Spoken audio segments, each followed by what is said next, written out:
Friends, this is Rathore Mukesh from my safety channel easy safe easy solution for safety profession. आज हम बात करेंगे confined space के बारे में। कन्फाइंड स्पेस एक ऐसी कंडीशन है जिसके बारे में आजकल हर इंटरव्यू में पूछा जाता है, चाहे वो रिलायंस का हो, टाटा केमिकल्स का हो, आदित्य बिरला या बड़ी बड़ी इंडस्ट्री जो भी होती है, इनके में आजकल इंटरव्यूज़ में पूछते ही हैं इसके बारे में। तो कन्फाइंड स्पेस के लिए आजकल क्या वो स्पेसिफिकली बात करते हैं, लाइक लीगल एस्पेक्ट्स के बारे में। तो हमारी वीडियो में ये सब चीज़ें कवर हुई हैं, तो इस वीडियो को लास्ट तक देखना ना भूलें ताकि कन्फाइंड स्पेस रिलेटेड इंटरव्यू में कोई भी क्वेश्चन आपसे स्किप ना हो।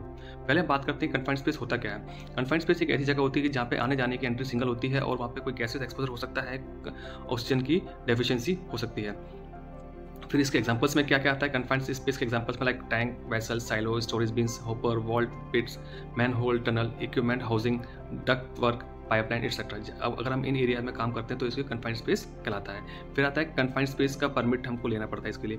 फिर कन्फाइंड स्पेस का परमिट देता कौन है? कन्फाइंड स्पेस का परमिट कॉम्पिटेंट पर्सन देता है। कॉम्पिटेंट पर्सन कौन होता है? कॉम्पिटेंट पर्सन डीसी यानी कि director of industrial safety and health से सर्टिफाइड पर्सन होता है, जिसके पास मिनिमम 10 ईयर्स का एक्सपीरियंस होता है और वो कन्फाइंड स्पेस का फिर एग्जाम देता है और उसके बाद उसको सर्टिफिकेशन मिलता है। वही कन्फाइंड स्पेस का परमिट साइन कर सकता है, अदरवाइज और कोई नहीं कर सकता। फिर आता है इसके पे लीगल एस्पेक्ट क्या है इसके। ये लीगल एस्पेक्ट अक्सर आजकल इंडस्ट्रीज के इंटरव्यूज में पूछा जाता है, तो इसके ऊपर थोड़ा सा फोकस करें। पहला है हमारा गुजरात फैक्ट्री रूल 1963 के अकॉर्डिंग क्या है, कोई भी रेक्टेंगुलर या ओवल शेप का कोई भी कटआउट है जहाँ पे हमको काम करना है, पर्सन की एंट्री करवानी है, तो अगर उसका 40.6 उसकी लेंथ है और 30.5 उसकी चौड़ाई है, यानी कि इतना है, तो उसमें हम उसको कंसिडर कर सकते हैं। फिर आता है इसका कि अगर वो सर्कुलर शेप में है तो 40.6 सेंटीमीटर का डाया मिनिमम होना ही चाहिए, तब उसको कंसिडर करेंगे कन्फाइंड स्पेस के तौर पे और पर्सन को परमिट दे सकते हैं। फिर आता है हमारा महाराष्ट्र फैक्ट्री रूल के अकॉर्डिंग 1963 के अकॉर्डिंग क्या है कि इसमें थोड़ा सा इनसे अलग है। इसमें क्या है कि हमारे शोल्डर के अकॉर्डिंग इन्होंने इसको डिफाइन करा है कि पर्सन जो एंटर करता है उसके शोल्डर के 4 सेंटीमीटर राइट, 4 सेंटीमीटर लेफ्ट, यानी कि टोटल 8 सेंटीमीटर उसकी लेंथ होनी चाहिए शोल्डर के बाद, और 50 सेंटीमीटर फ्रंट, 50 सेंटीमीटर बैक, यानी कि टोटल 30 सेंटीमीटर उसकी चौड़ाई होनी चाहिए, तो उसको हम रेक्टेंगुलर उसमें हम कंसीडर कर सकते हैं। फिर आता है कि हमारा अगर वही सर्कुलर शेप में है तो 4 सेंटीमीटर राइट, 4 सेंटीमीटर लेफ्ट वो होगा, तो हम उसको ओवल शेप में, सॉरी उसमें सर्कुलर शेप में उसको हम कंसीडर करके हम परमिट दे सकते हैं। ठीक है। फिर आता है प्रिकॉशंस, यानी कि हम क्या क्या चीज़ें देखते हैं, कैसे क्या चीज़ हम इसको मेजर करते हैं ताकि कन्फाइंड स्पेस में एंट्री हम दे सकते हैं। पहला है हमारा मल्टीमीटर गैस डिटेक्टर।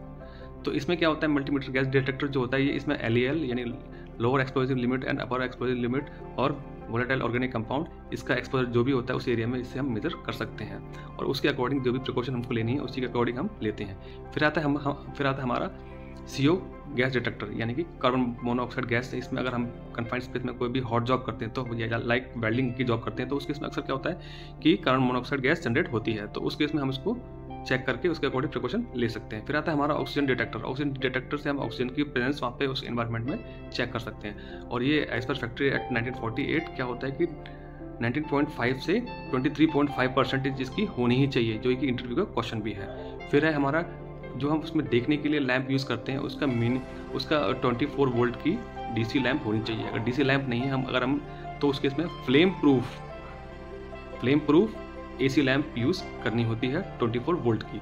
फिर आता है ब्लोअर हम यूज़ करते हैं क्रॉस वेंटिलेशन के लिए, यानी कि हम वहाँ पे कोई भी काम करते हैं, चाहे हम सांस भी छोड़ते हैं, तो वहाँ पे उसका एक्यूमुलेशन होता है, तो प्रॉपर वेंटिलेशन होता रहे, इसके लिए हम ब्लोअर यूज़ करते हैं। फिर आता है हमारा फॉल अरेस्टर। जब भी हम किसी कॉलम के अंदर एंट्री करते हैं या किसी बड़े वेसल के अंदर एंट्री करते हैं, तो पर्सन के एकदम से स्लिप होकर गिरने के चांसेस होते हैं, तो उसके इसमें हम करते क्या है, ट्राइपॉड से फॉल अरेस्टर बांध देते हैं या किसी रिजिड स्ट्रक्चर से इसको बांध के पर्सन को सेफ्टी बेल्ट बांध के इस रोप लैडर से हम उसको एंट्री उसमें करवाते हैं। यदि इसके ये पर्सन अगर उसमें गिरता भी है तो ये पर्सन इमीडिएट लॉक हो जाता है, वो गिरता नहीं है।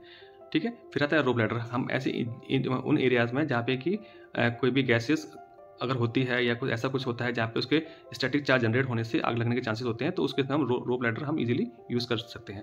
फिर आता है एयर लाइन ट्रॉली। कई बार कुछ एरियाज में लाइक कुछ गैसेस होती हैं, लाइक H2S गैसेस, सल्फर की गैसेस है या क्लोरीन गैस है या कोई ऐसी टॉक्सिक गैस है जहाँ पे हमको काम करने में काम भी करना है पर अब हमको वहाँ पे सांस लेने से दिक्कत होगी, तो उस केस में हम क्या करते हैं, एयर लाइन ट्रॉली यूज़ करते हैं, जिसमें बाहर इन सिलेंडर में क्वेश्चन है इसका ध्यान रखना, इसमें एयर होती है, फ्रेश एयर भरी होती है, प्योर ऑक्सीजन नहीं होती है, तो वो इसमें यूज़ होती है और पर्सन इस पाइपलाइन के थ्रू अपना ऑक्सीजन लेता है।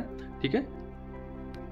फिर आता है हमारा कि एयरलाइन ट्रॉली के बाद फिर जो कुछ अदर प्रिकॉशंस क्या हम इसमें लेते हैं। फिर है हमारा लोटोटो। जब भी हम उसमें एंट्री करते हैं तो उसके अंदर लाइक हमारा कोई वेसल है ठीक है। वेसल में अगर हमारा एजिटेटर है तो उसमें जो शाफ्ट लगी होती है, उसकी जो मोटर उसको घुमाती है वो चल सकती है, चालू हो सकती है काम करने के दौरान। तो हम उस पर लो टोटो लगवाते हैं, उसको हम ट्राई करते हैं, इसीलिए उसको लो टोटो बोलते हैं। फिर आता है हमारा पॉजिटिव आइसोलेशन। उस वेसल के अंदर या उसके रिएक्टर के अंदर जो भी है, उसके अंदर किसी भी चीज़ की एंट्री नहीं होनी चाहिए, यानी कि उसके अंदर जो भी वॉल्व आइसोलेट करने होते हैं, लाइन खाली करने के बाद, लाइन पूरी खाली हो चुकी है, पूरा वॉल्व आइसोलेट हो चुका है और इक्विपमेंट क्लीनिंग के बाद हम उसमें जाते हैं। फिर उसके बाद क्या होता है कि उसकी ब्लाइंड द लाइन, ठीक है, जो भी उस पर लाइन आ रही है उसका वो वॉल्व आइसोलेट करने के बाद उसमें हम ब्लाइंड लगा लेते हैं, ताकि एक्स्ट्रा प्रोटेक्शन के लिए किसी भी तौर से अगर मान लीजिए वॉल्व पास हो जाता है तो उस केस में ब्लाइंड लगा है तो मटेरियल अंदर नहीं जाएगा, क्योंकि ब्लाइंडनेस को रोका होता है। ब्लाइंड इट्स ए कैप, मतलब एक कैप होती है, ठीक है, जिसको हम पूरा उस पर हम लगा देते हैं और उसमें नट बोल्टिंग कर देते हैं। फिर आता है एग्जॉस्ट फैन। एग्जॉस्ट फैन कुछ एरियाज में एग्जॉस्ट फैन लगाते हैं ब्लोअर के साथ साथ में, ताकि प्रॉपर वेंटिलेशन होती रहे, ठीक है। फिर है कन्फाइंड अटेंडेंट। कोई भी पर्सन जब कन्फाइंड स्पेस में जाता है तो वहाँ पे कंपलसरी कन्फाइंड अटेंडेंट होना ही चाहिए। जो करता है क्या, जो पर्सन एंटर करता है उसके जो आइडेंटिटी कार्ड होता है वो उसे ले लेता है, कंटिन्यूस उससे बातचीत करता रहता है और पूछता रहता है कोई दिक्कत तो नहीं आ रही है, कोई भी बातचीत होती है करता रहता है, ताकि वो इंश्योर रहता है कि पर्सन अंदर जो काम कर रहा है वो फेंट नहीं हुआ है, ठीक है। और उसके साथ साथ में इन आउट रजिस्टर ये मेंटेन करता है कि पर्सन कितने बजे अंदर गया और कितने बजे पर्सन बाहर आया। एज पर द गैस वो पर्सन काम करता है, फिर हो सकता है उसके लिए आधा घंटा काम करके वो बाहर आए, हो सकता है 1 घंटा काम करके वो पर्सन बाहर आता है, ठीक है, जिसमें क्या उसका जॉब रोटेशन होता है। ऐसा नहीं कि काम करके एकदम से बाहर आया, 15 मिनट के बाद वो अंदर चला गया, उसके बाद कोई और पर्सन जाता है। हाँ, और एक चीज़ और ध्यान रखें, अगर कन्फाइंड अटेंडेंट को कहीं जाना है, कहीं बाहर किसी काम से, तो सब पर्सन जितने अंदर हैं उन सबको बाहर निकाल के तभी जा सकता है, वरना किसी इमरजेंसी काम से वो बाहर नहीं जा सकता। फिर आता है रेस्क्यू ट्राइपॉड। कुछ एरियाज में क्या होता है कि जहाँ पे ऊपर से कोई स्ट्रक्चर नहीं होता है कि जिससे हम पर्सन को अगर इन केस ऑफ कुछ इमरजेंसी उसको अगर वो बेहोश हो जाता है हम उसको निकालने के लिए, तो वहाँ पे हम ट्राइपॉड बांध देते हैं। ट्राइपॉड से वही फॉल अरेस्टर बांध के पर्सन को स्लोली अंदर भेजते हैं, और तो फिर किसी को काम करने के लिए या किसी को रेस्क्यू करने के लिए। फिर आता है कंपेटेबल जॉब स्पेसिफिक पीपीज। जैसे कि कंपेटेबल जॉब वर्ड लिखा है तो वहाँ पे जो भी आपका मटेरियल है, जिस तरह का एक्सपोजर है, उसी के अकॉर्डिंग जो पीपीज हैं वो पहनने होते हैं। हो सकता है कि वो एसिडिक एरिया है, किस तरह का है, बेसिक है, तो एज पर दिस जो उनकी स्पेसिफिक पीपीज हैं वो पहन के पर्सन उसमें एंट्री करता है।